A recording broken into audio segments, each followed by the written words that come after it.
Hello, everyone. Welcome back again. We are moving to the next stage of our event, and this is the part where we are talking about emerging populism, the African people, and its states of policy. Before we go on, I'm inviting everyone to tweet the hashtag Strides of Change Africa and let audiences and everybody on Twitter and the other social media worlds know what is happening. Before I go on and introduce my panelists, one of whom was addressed as you're already familiar with, I would give you a bit of a background instead of the concept that was envisaged when the organizers were thinking about the panel. And so in the concept, and you may all already have this, we're thinking about how Africa has been characterized by different questions of problematic governance, forced, prolonged regimes, and in many instances, subjugation of its people. And these issues, as we all know, have been overlapped by complicated and multifaceted instances of Western influence and also harsh socioeconomic difficulties. We also combine this with questions of religion, ethnicity, gender. That has been, over a period of time, the African story, as a lot of people know it. In this few years, a number of people are pushing back on this narrative, right? We're seeing citizens pushing back on leadership and various forms of policy anomalies, as we've seen, whether it's in the Arab Spring in Egypt or the NSAS movement in Nigeria, or even currently now in Ghana with the Fix the Country protest that young people have embarked on. It seems that this is the ripe moment to rethink the ways in which citizens and young audiences can be engaged in the policy process, whether or not there's a pathway within the system for systemic change within the status quo, whether we can deploy the tools of our many African states, what is some framework of a democracy to change the status quo, or we have to deploy non-democratic means to produce systemic change. These are all various forms of questions that I'll be hoping to engage my audiences on as we think about how do we expand the discourse beyond populism, how we ensure that this leads to more elaborate and sophisticated engagements with an African democracy, with our own civic identity, and also with other systems of change which are burgeoning in how people-centered narratives of leadership in Africa is happening. The very first guest that you're all aware of already is His Excellency Robert Sentamu, or as I have preferred to call him, Bobi Wine, because I suppose there's more draw to Bobi Wine. Would you agree, Robert, than your real name today? But yes, as he said himself, he began his music career in the early 2000s and adopted the stage name Bobi Wine. He had several singles and various hit songs which have been featured in a number of Hollywood movies as well. And it's one of the most prolific musicians you've ever thought about. In the past 15 years, he's had various hits. But also in that way of engaging audiences through music and talking about social issues, it's found also that the conversation can happen through music, but it can also go beyond music. It can engage different audiences and different people in other ways. And that is how come we know him now. And in the last 2021 Ugandan presidential elections, he decided to put himself forward, to change the conversation in his country and to also give a lot of young people a perspective that change is possible. Now, it's obviously a star-studded lineup as well. I'm happy to be joined by Golda Addo. Golda, I know for a very long time, who is a trainer, a researcher, and also a strategist for a number of businesses and projects on the continent. She has had a lot of experience in questions of monitoring and evaluation, communications, how you ensure results-based management, and also how you engage policies within structures and also engage structures in themselves. For the past 13 years, Golda has consulted for various foreign donors and government top officers. She's done work with civil society, private sector, and worked in several African countries, including Benin, Nigeria, Liberia, Zimbabwe, Tanzania, Tunisia. I feel like I'm going to mention all the continents that you've worked, all the countries on the continent that you've worked on. And it's that rich background and understanding of the issues that she's bringing onto the into the conversations.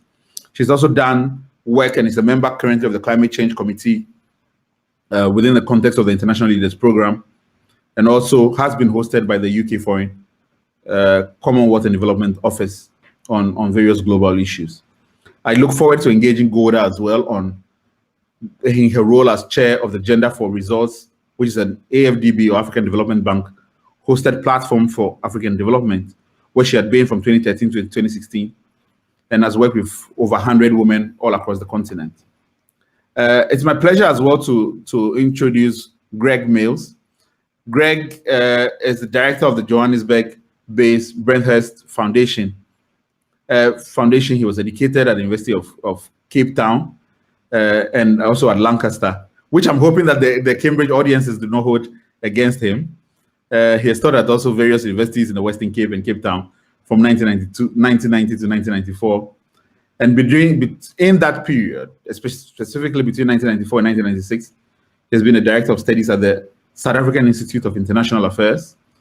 And from 1996 to 2005, its national director. In 2008, he was deployed as strategic advisor to the president of Rwanda. From 2007 to 2012, he directed the secretariat to the Presidential International Advisory Board in Mozambique. And from 2012 to 2014, he was the Presidential Advisory Committee on the Economy of Malawi. Again, you see from the profile of the speakers that we're bringing on board, the people who have worked across the continent and have their fingers are on the pulse and understand the issues as we understand it and have engaged with them, can think outside of the box about how we solve problems on the continent generally. And I'm happy to have these distinguished individuals in the conversation. Perhaps one of the things I wanted to start with, and I may start with Robert Bobi Wine on this, since it's now become the face of what people are calling an emerging African populism. What does that mean to him, and whether he thinks it's a right phrase or terminology to use in these kinds of conversations? Robert. Thank you very much, Oliver. Hi, Golda. Hi, Greg. It's a pleasure to be here with you. For starters, I'll say, Oliver, that I did not get into music because I had the best voice or the best talent. It was a very kind introduction of you, and I'll thank you once again for introducing me as one of the most prolific artists. Oh my God, I feel overwhelmed. Like I was saying, I didn't get into music because I had the best talent or the most lovely voice, but largely because I felt I had something to say. And in the same breath, I did not get into politics because I had super knowledge of policy and all that. But again, it was because I felt that the voice I had built through music had to speak, and not only to speak musically, but I wanted to take it a notch higher and say the things that I felt should be said. And this comes at the backdrop of what largely is seen by the section of people that feel largely represented by me, the common people, the ghetto people, who felt like their plight was not being addressed, and indeed were not being well represented by those that were there. So it's on that background that I rose, or I presented myself. And again, I want to say that it is not just the fact that I'm a popular person, but because of the things that I stand for. We find ourselves in a time in Africa generally, and in East Africa and in Uganda in particular, where there's so much that is not being addressed by those that are supposed to address. So my rise was more like a frustration of a certain section of a population, which happens to be the largest. If we look at it, for example, in Uganda, over 80% are young people, and indeed over 80% are unemployed and living below the poverty line. That is a particular site on Uganda, but I believe it is largely representation of many parts of Africa. So it is on that note that I rise. I rise much as the majority of the population here in Uganda, in East Africa, and I believe in Africa, share the same plight. But I present myself to say what I believe represents me, and this happens to represent very many people, especially the young people. So for the young people, having the entertainment, but again, feeling their voice protruding through the entertainment and through the popular culture, I want to believe that is what I represent to the present day. I am glad that by and large, the young people tend to resonate with what we say. We are speaking from not from a professional point of view, but from a realistic point of view, and from a voice that has always wanted to be amplified, and that's a voice that I amplify. So from my point of view, that's the meaning of populism or popular culture or advocacy for that matter. Let me bring Golda into the conversation. Golda, I mean, I think what Bobi is driving at is populism. What people are calling populism is only people sharing their lived experiences I suppose, in a much more engaged way. Now, in your experience working on the continent over these years, have you seen this sort of energy and drive mark the way citizens are engaging their leadership, or is there something different that we are witnessing? Mouse, so I've had to turn my video off because it looks like my internet connectivity is not the best. I just want to make sure that you can all hear me at least. With regards, great. With regards to what I have experienced in Ghana and probably a few of the West African countries over the past few years regarding populism, I believe that it's evident we are experiencing that. What has turned out to be more insightful for me as I paid more attention to this situation is that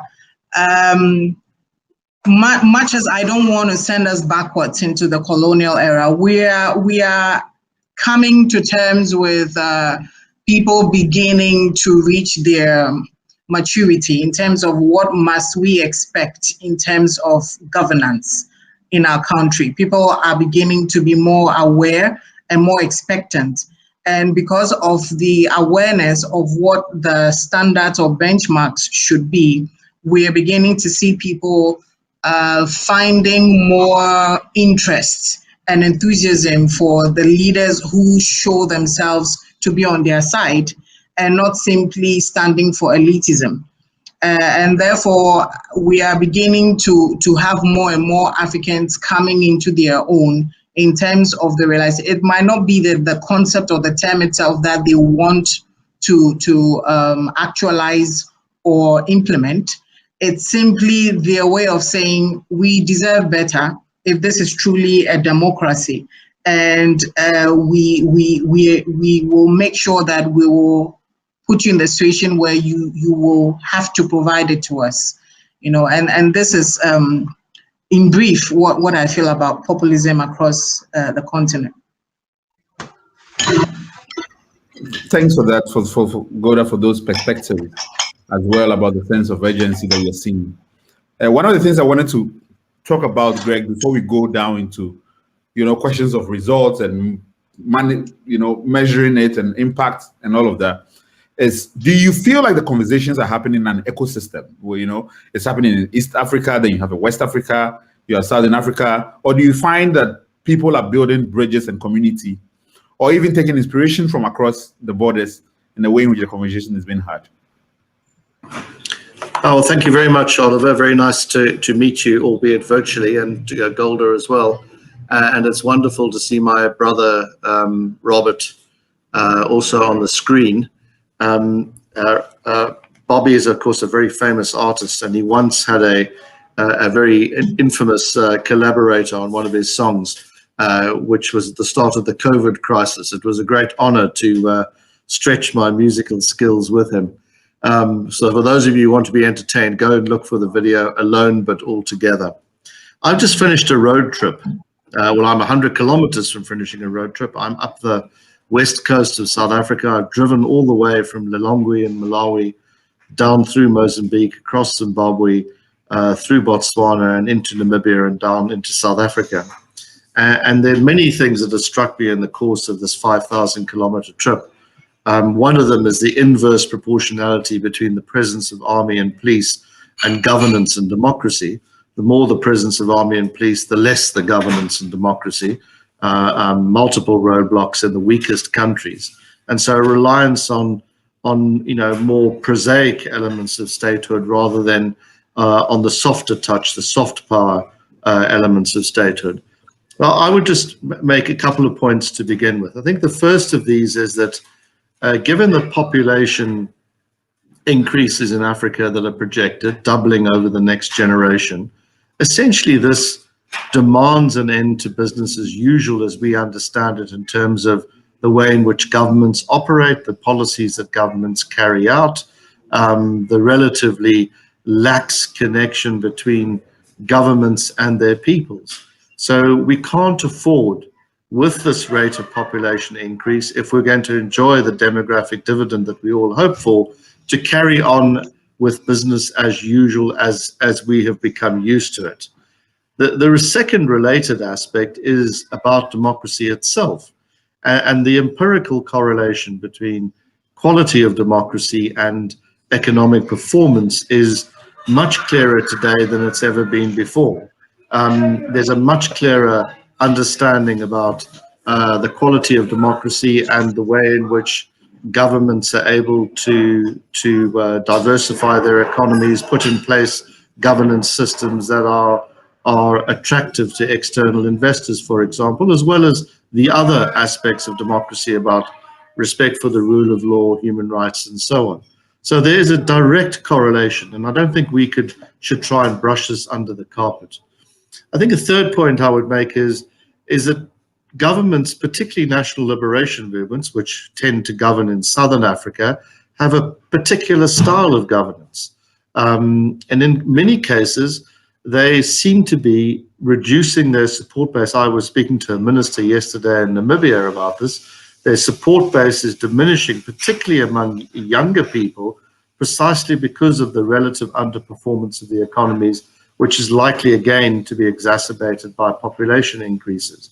So they are resorting almost invariably to increasingly radical forms of popular appeal in order to be able to offset the decrease in support as a consequence of not being able to answer the questions that people want to see answered about jobs, growth, education, healthcare, etc., infrastructure, and so on.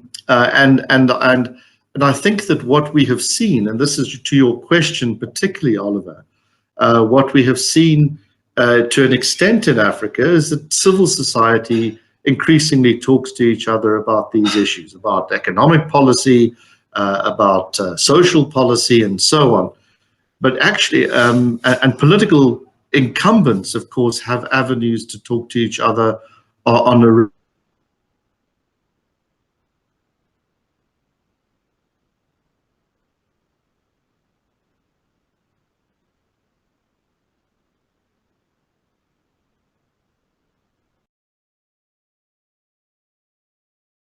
that opposition movements have not been able to connect with each other across regions and indeed within regions. I mean, if I think of my own region, Southern Africa, opposition politics are very fragmented and they've not been able to connect with each other at all. So much more effort has to go into developing concepts of opposition dialogue, intra-opposition dialogue as well. Within particular countries. And I'll just, if I can, end with a sort of fifth or sixth point and make the point about populism, which is that it's not an ideology, but it's a political style that can be adopted by ideologues of the left or the right.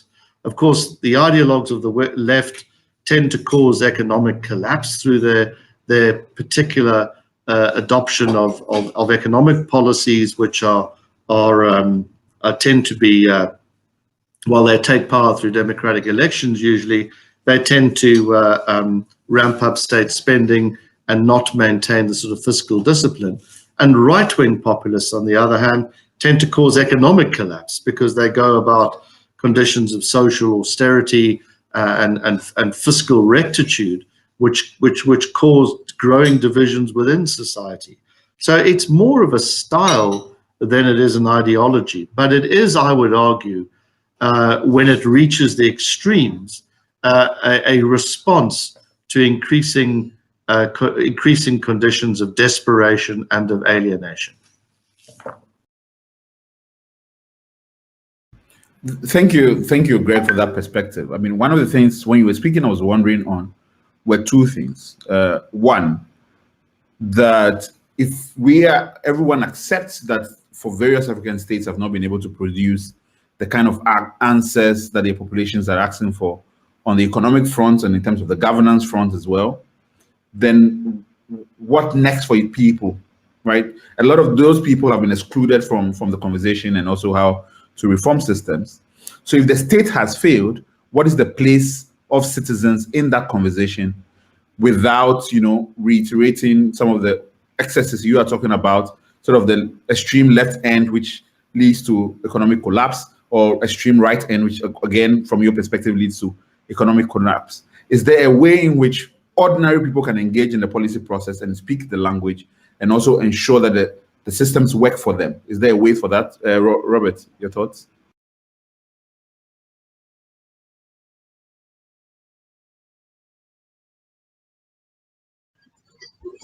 Thank you very much. Is there a way to go about it? First of all, I just want to add my thoughts to the submission of Golda and indeed Greg, that it is a popular demand, popular agitation. I also want to add that I also find the way the word populism is being used is rather derogatory. In my own view, populism is basically a popular voice or popular agitation or popular demand. Unfortunately, that populism is always used when it comes to either young people or a certain class that or an agitation that tends to challenge the status quo in terms of be it policy, be it about governance or even rights. How to go about it?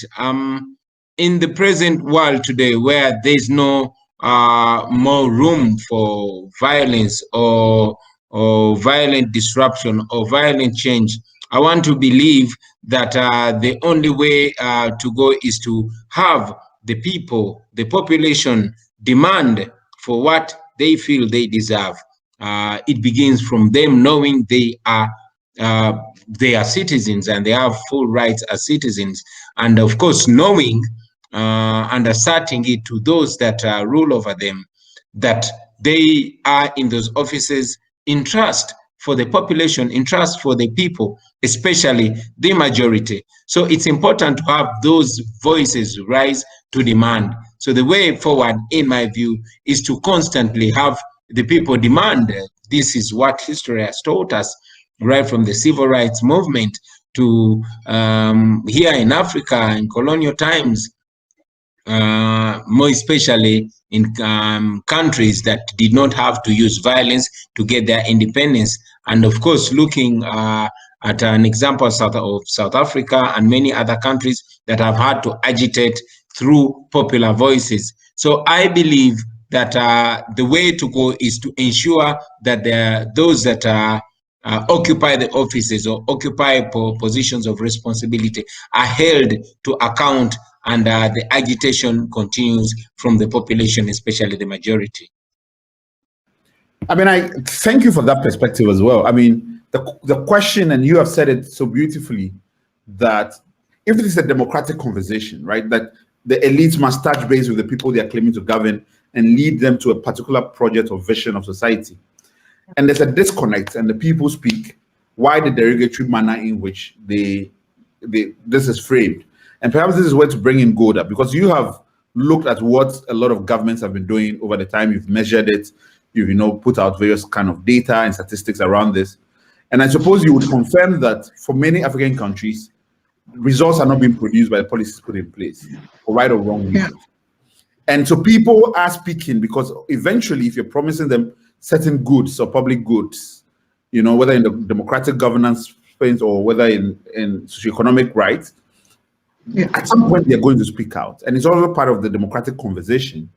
What is your sense about that, you know, that form of democratic engagement on the one hand?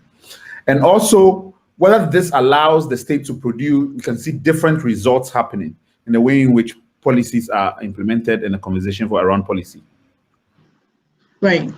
To put it in context, so we have about 56 African states. Is it 54 African countries? About 25 of these are under authoritarian rule. Only one, that is Mauritius, seems to be meeting the criteria for an almost genuine democracy. The rest of us who are seen to be doing kind of okay, having a flawed democracy. So overall, if you take it, half of us are not yet in democracy, and then just one seems to be doing very well. The rest of us are just doing what we like. And that gives you the context of why we are possibly in the situation we're in. If this is the bird's eye view of the entire African continent, I am usually not surprised that most of our political leaders and our governments are more interested in maintaining the conditions that have allowed them to usually do what they prefer and get away with it, right? Because that has probably always been the trend from the very beginning, when from the 1950s, 1960s, when most of the African countries began coming out of colonial rule. What were the foundational setups for our democracies? And you would find out that most of these setups were created mostly by the colonial people and handed over to people they had selected and felt these people should be put in charge. We were handed over to people who immediately felt this was their family property, this is their family company, and they can run it how they see fit and continue going down that path. And this has meant that most of us are not constitutionally solid. If you take Ghana, for example, and Professor Stephen, Azar, will tell you that the president, the last president who attempted to get our constitution amended was probably going against the law, because there's no portal in our constitution that allows our constitution to be amended. It's either going to be through very bloody civil unrest, or a president has to break the law to get it amended. And it tells you what the situation in most of our African countries is. We have democracies in quotes, and we have governments who really are not for the people or really by the people. They are just doing their own thing. A lot of the data that we have on returns, I call them returns on politics, as in return on investment. We vote for people, they declare themselves as democratically elected representatives for us. They go into the spaces to represent us. What actually happens is we're told they are representatives, and every 4 years or every 6 years, depending on the country you're in, we get a chance to get them out or keep them. But from those, from the first year to the fourth year, they are actually not engaging with our people. When you ask them, they will tell you it's really difficult to constantly meet to decide on things with a large number of people. But in actual fact, you are the granular representation of the entire country. You should not have difficulties planning with your district representatives or your municipal representatives to have things devolved down to your people so that you can have more consensus, right? So we are supposed to have these representation, but in actual fact, they are not, because we don't see or hear from them until the third and fourth year. And what this means is that any policies that are drawn are theoretically okay, theoretically perfect, but in reality, they cannot be implemented successfully. There's no ownership, there's no consensus, there's no insight. This means that we are constantly going to have tensions between the people and the leaders. And it surprises me all the time that leaders seem surprised and seem disappointed when their citizens rise up and start pushing the envelope, pushing the barriers. They seem surprised. Why should you be surprised when in actual fact, you even refuse to keep data, you refuse to allow people to even build data? If you ask me how much insights we have on Africa, most of it is owned by the World Bank, IMF, OECD. Very few African owners are in the data space. So who exactly is putting this data together? How much of it is from us? How genuine is this data? And when you attempt to question it, you will find out that a lot of our governments and leaders really find data as the enemy. They do not want anything data related. How and why is because that's the only way they can continue doing what they're doing. How do you take someone to court and try them criminally or civilly if you don't have the evidence, right? So our approach is going to end us up, and I've been saying it, that we're going to end up in a lot of civil unrest around the country. The belief from most of the governments and the leaders is that they can control it, they can compress it, they can keep it down. But as we tend to see, the more you compress this kind of unrest, the more the pressure you build within, and it always pops, right? Sooner or later. Thank you. I mean, I cannot disagree with you on this. I mean, I think one of the things we would all agree on, if you have a sense of history, is that if consistently the people are not finding an outlet, are not being engaged sufficiently, are not seeing their socioeconomic needs met, the political system seems to privilege a few people, then there's going to be a reaction. It's almost predictable that this would happen. Now, before I get to Greg, and there's so many interesting questions which are coming up, so maybe I'll take this last point from Greg and then invite our audiences in, because I could ask questions forever, is that you have talked about, the dangers of populism on both ends. And I kind of want you to give us your sense of what is the best way forward to manage the situation. Because as Golda said, a lot of times, a lot of the elites in the various African countries are not very honest and open as to what is happening with their own citizens, right? They're refusing data collection. They don't want that. And even in many instances, several governments have lied expressly to their people as to the state of affairs, only to reveal the real data in reports to the IMF or to the World Bank. So there's like the accountability to foreign publics is higher than to their own citizens. So where do we, how do we move to a path where there's a real engagement with people and there can be a pathway towards some of the things people are looking for?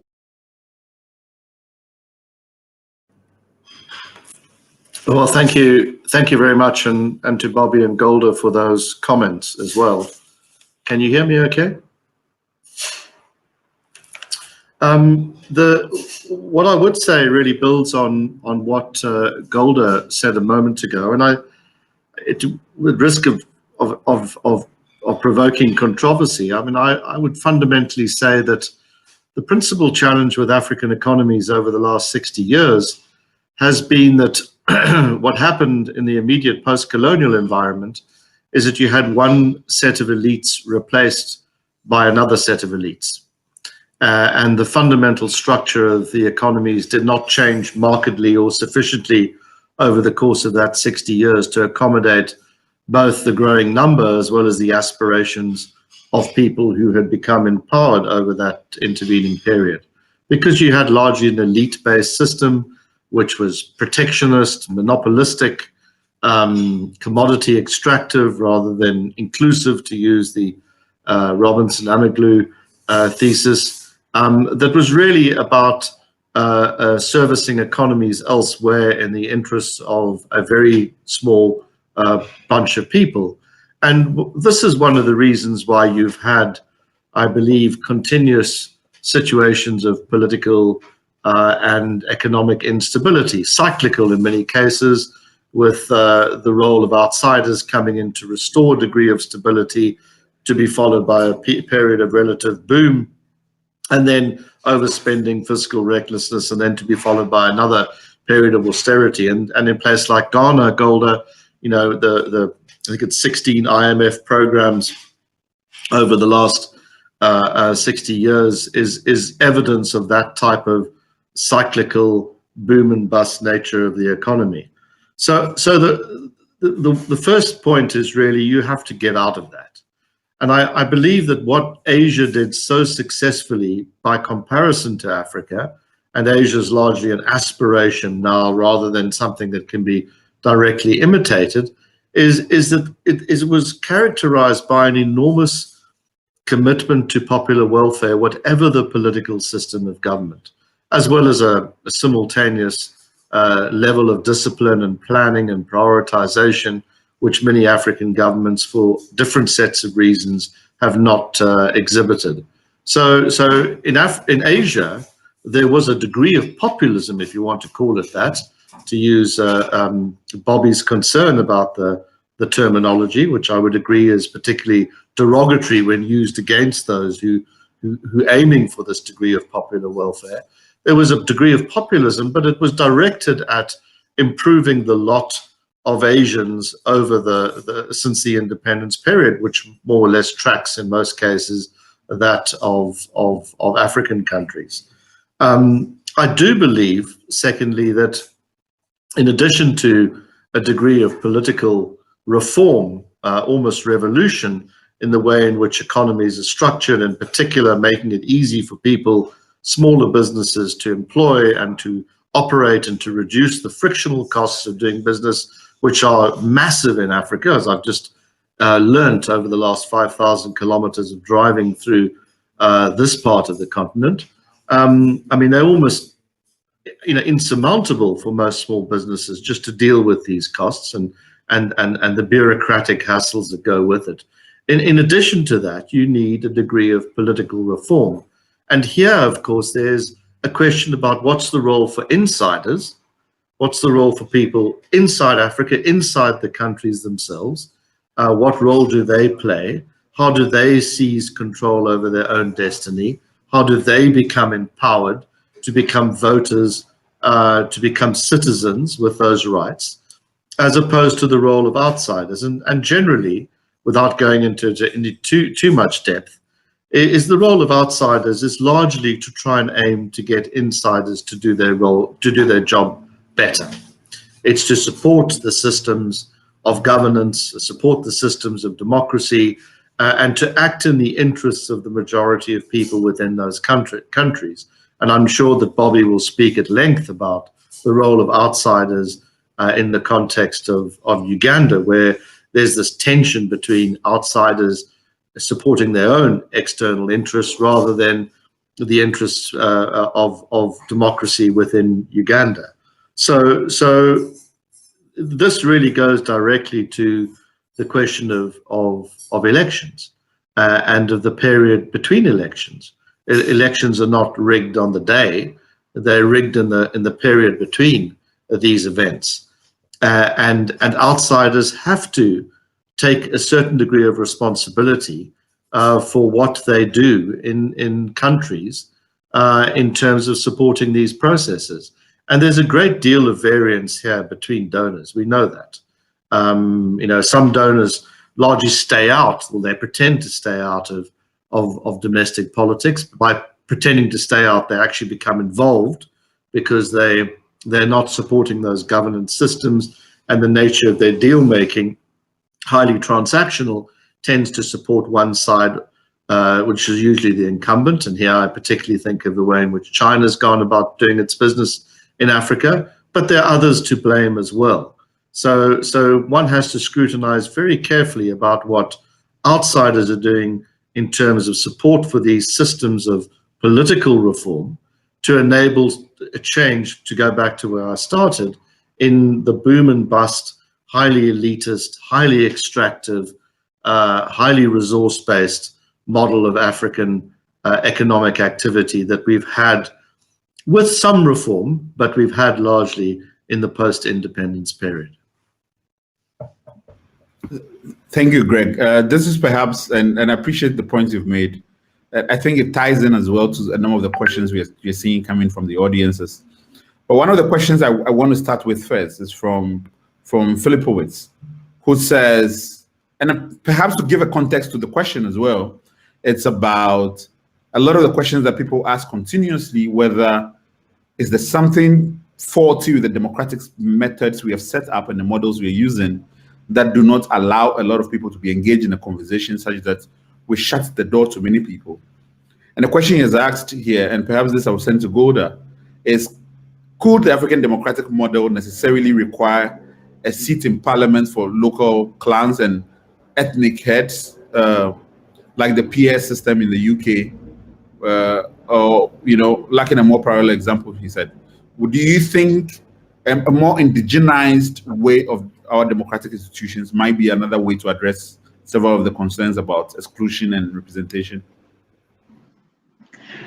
I believe that for as long as we're talking about forms of governance, you're dealing with people, we are not in the other world. You know, when you're dealing with spaces where there's life, it means there's constantly change.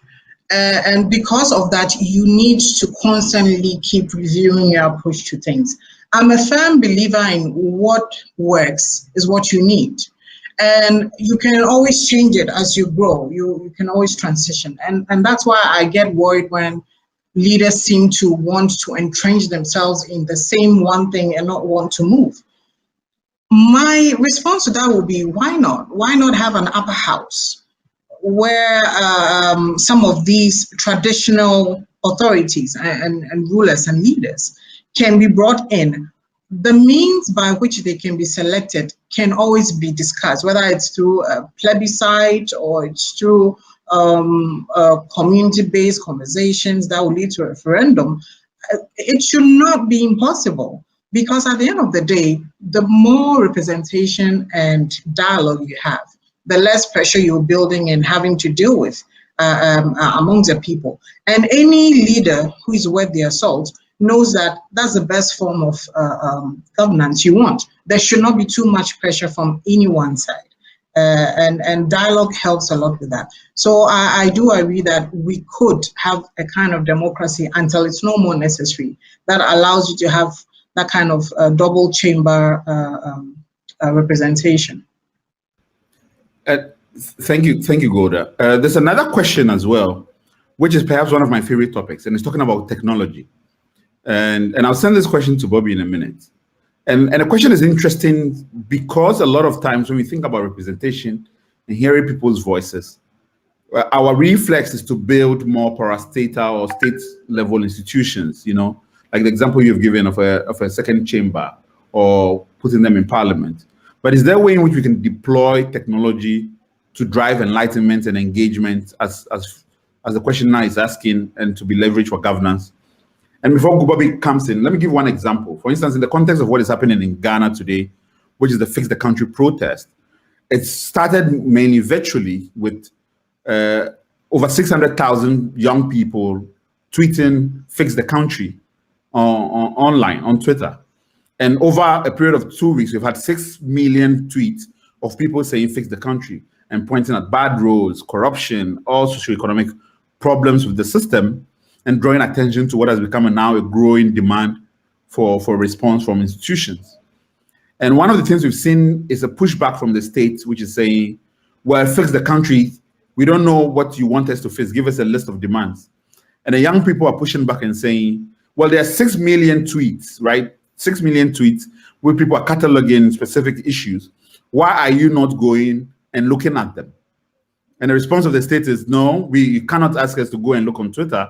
You have to give us the lists in a paper form. So how do you see the role of technology, Bobi, in a way in which a lot of young people are coming into the conversation in your experience of mobilizing, and also the understanding of various things and status quo of the virtual and technological space in engaging young audiences?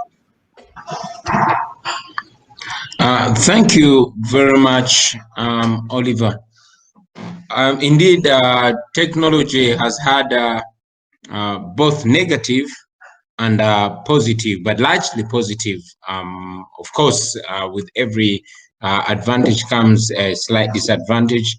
Besides the misuse of the communication, the misinformation, and others, I want to believe that technology has played a huge part in giving many people a voice. I'll speak largely in the context of Uganda.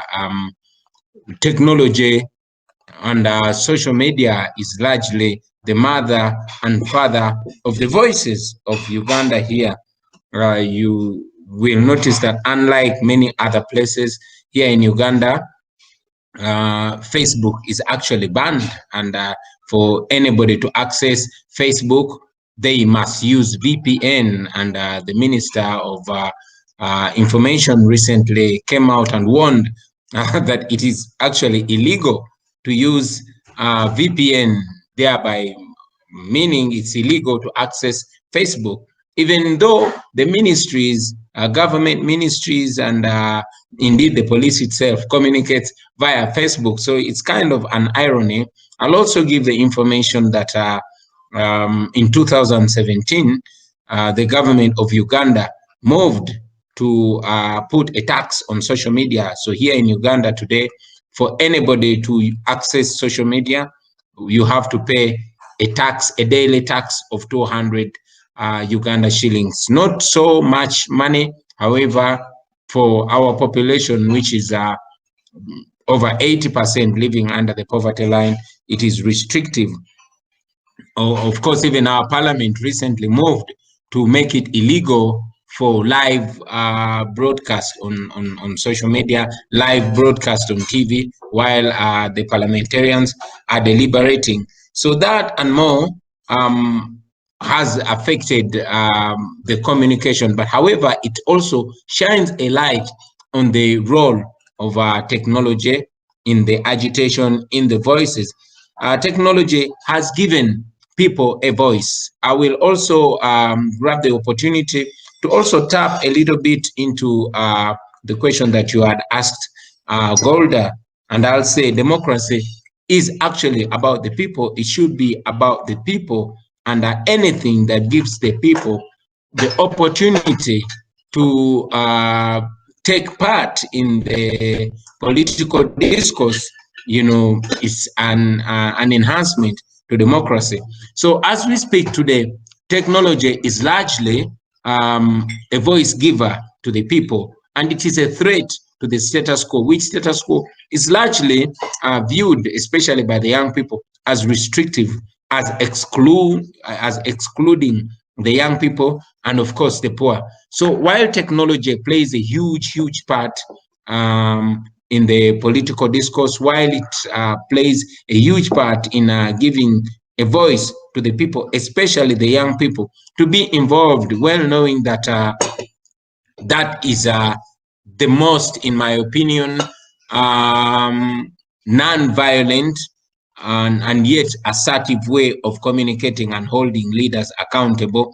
It has pushed those in power to the defensive and of course caused reprisal. So technology largely here in Africa, and in more particularly in Eastern Africa and Uganda to be precise, is a big mover to the political discourse. And I would think that the absence of the same, you know, kind of restricts the people, especially the masses, and more particularly the young people from the political conversation. I will also mention that here in Uganda, as we speak today, technology is the only way out, as the public demonstrations are outlawed. Regardless of how peaceful they are always responded to with brute force. And technology, precisely social media, is the way out for anybody that needs a voice. So it's the mother and father of involvement here in Uganda as we speak. Thanks, Bobi, for that. It connects to something Greg said as well, and I'm hoping to draw him into the conversation. One of the things you have said, and Fabrice is questioning around this, is that You've talked about a direct correlation between democracy and economic prosperity, he says. And I'm wondering from what Bobi's example is, if traditional ways of engaging the state and moving the democratic conversation forward has been foreclosed to so many people, and we're seeing them move towards social media and into deploying technology to hold governments to account, to expose excesses. So you can say there's an expanding democratic culture among the youth, in engaging in these kinds of conversation. And we are seeing, the pushback against even that form of engagement. Then is there a path towards that economic prosperity, really, even as technology is being deployed and also be for good and for bad? Well, thanks again for the questions and for the comments of the fellow panelists. I mean, 4 quick points.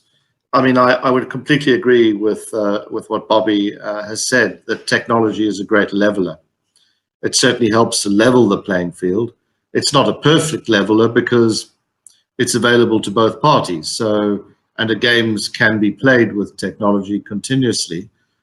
Fake news, turning the internet on and off, and clearly much more work has to be done in forcing, particularly, I would argue, multinational telecommunications companies not to be allowed, if they have public listings overseas, to be allowed to be coerced politically in turning the internet on and off. This should be a big focus, I believe, of African opposition movements. That with companies that are listed internationally, they can't go to Africa and sort of play a different game that they would be expected to play in Europe or in Asia or in Latin America or wherever else. The big question, and Bobi has a much better handle on this than most, of course, is technology is one thing, but you've got to come up with a narrative. And what is that narrative for young people? Now, I have 3 teenagers. Which is why the gray hairs are popping out, unlike Bobi. And the 19, 17, and 15. And this is the world of Instagram. It's not the world of Facebook, at least in our household. It's the world of Instagram. It's the world of very short messages which have tremendous churn, tremendous tempo to them, and you've got to grab people's attentions. That said, and this is the crucial part, I believe, in this modern high-tech world, is we're so inundated with information and with messaging and with sophisticated messaging, sometimes fake and outrageous, but we've got so much coming at us. It actually, paradoxically, I would argue, makes relationships all the more important.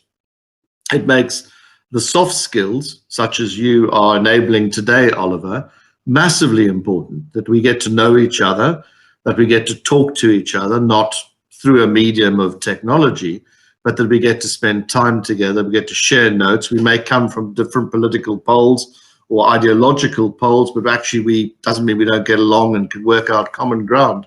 These are the sorts of things that technology has now started, ironically, catalyzed and accelerated by COVID to enable.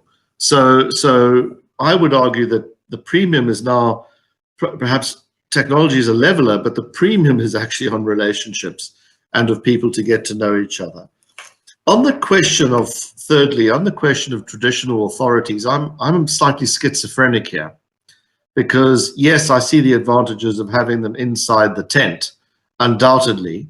At the same time, many African traditional authorities have been among the worst in terms of reformist records on land tenure and things like this, which are extremely undemocratic in character. So you've got this enormous tension between democratic representativity for people who are elected through traditional means, but who also carry out the sorts of policies which are feudal in nature, in many cases, and reform of those distributive aspects needs to be thoroughly re-examined, I would argue, if Africa is going to have a hope, particularly of commercializing agriculture on any scale and improving yield, which is an answer to at least part of the developmental challenge among a segment of the population. So yes to traditional representation as a way of maintaining political inclusivity, but also at the same time, they should not be excused their role and responsibility in the reforms that we need to carry out to provide for the tremendous demographic change that is upon us. And then finally, all of this, of course, any reform, to go to your specific question, Oliver, is about getting the politics right.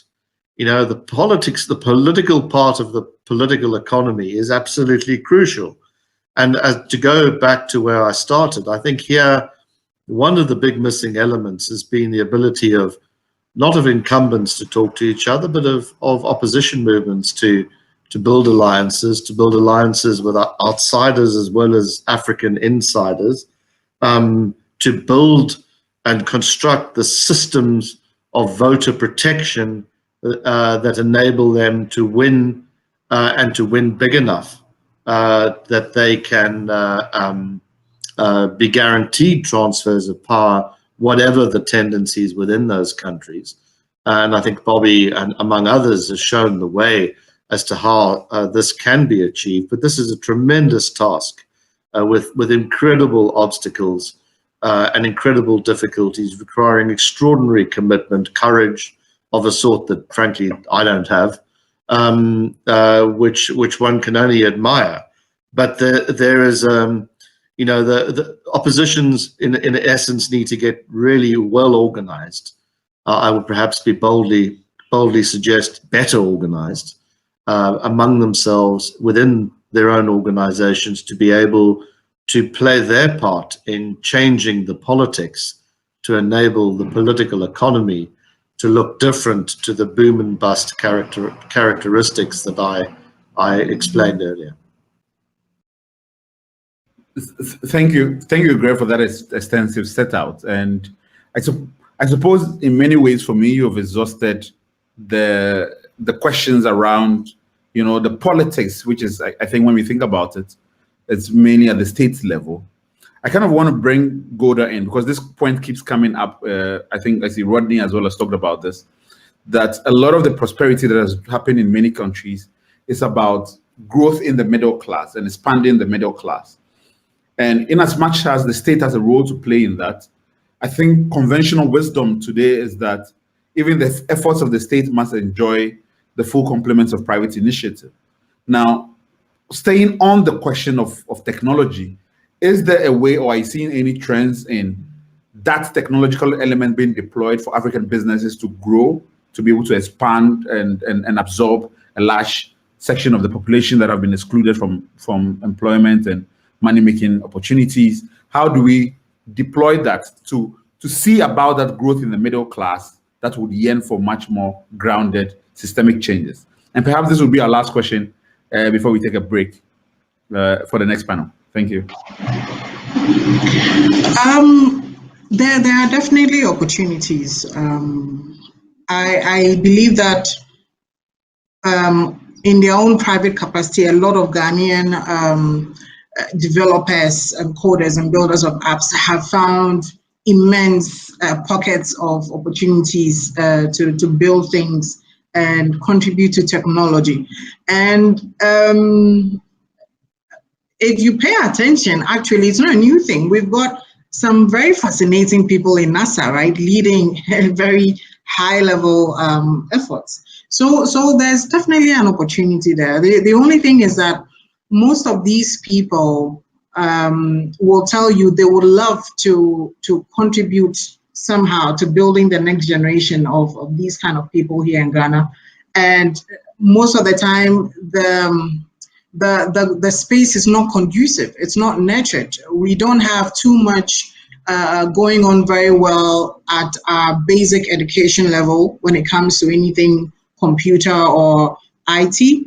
A lot of our children usually end up having to get very familiar and conversant with digital literacy and that space much later than they should be. So if we want more and more of our citizens to be able to find those opportunities, we must nurture and enable a lot more of our experts in the technology space to be able to nurture people and connect them to the opportunities that they've had.